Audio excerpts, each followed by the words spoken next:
মাত্র 5 সেকেন্ডে ঠিক করে নিন আপনার এলইডি লাইট। আমরা কীভাবে ঠিক করবো দেখে নিন। প্রথমে আমরা লাইটটা 220 ভোল্টে দিয়ে নিয়েছি। একটু সাবধানে কাজটা করবেন। একটা চিমটা দিয়ে এই দুটো পয়েন্ট ধরে ধরে দেখবেন, যে লাইটটা নষ্ট হয়েছে ওইটাতে ধরলে সাথে সাথে জ্বলে উঠবে।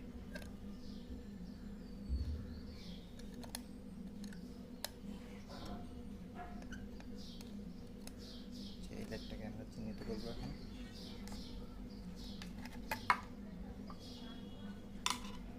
খুলে নিব। এটা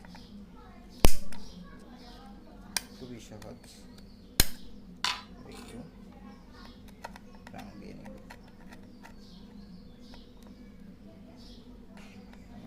তাহলে যেহেতু রং আছে এর জন্য আমি আর আলাদা করে নিলাম।